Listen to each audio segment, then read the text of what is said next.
अवलोकन अधिगम और अनुकरण अधिगम दोनों को बंडूरा नहीं दिया है, लेकिन दोनों में आसमान जमीन का अंतर होता है।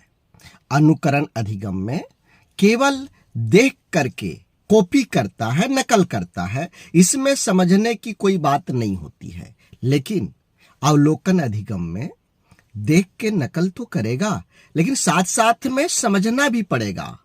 ध्यान रखेंगे, अवलोकन अधिगम में समझना भी पड़ेगा, समझकर सीखना, देखना, समझना, उसके बाद सीखना, ये अवलोकन अधिगम में आता है। लेकिन अनुकरण अधिगम में केवल नकल करना, समझने की बात उसमें नहीं आती है। उदाहरण में बताऊं, मेरा एक 1.5 साल का एक छोटा बच्चा है। वो हम लोग जो उसको सिखाते हैं बाय बाय करने का, राम राम करने का, किसी को प्रणाम करने का, वो नकल करके कर ले रहा है।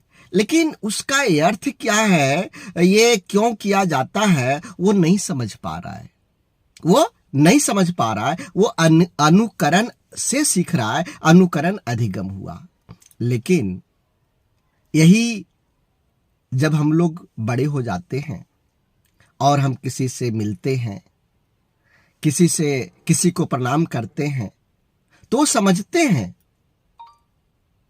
वहां पर समझना होता है।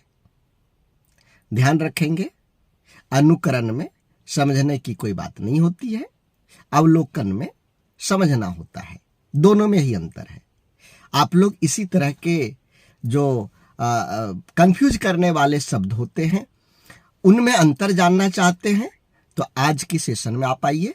आज MCQ प्रैक्टिस सेट होगा, 30 प्रश्नों का एक पूर्ण प्रैक्टिस सेट होगा। आइए, मैं वहां पर अलग अलग बिंदु पर अंतर करके बताऊंगा। Thank you. लाइक कर दीजिएगा, अपने दोस्तों को जरूर भेजिएगा।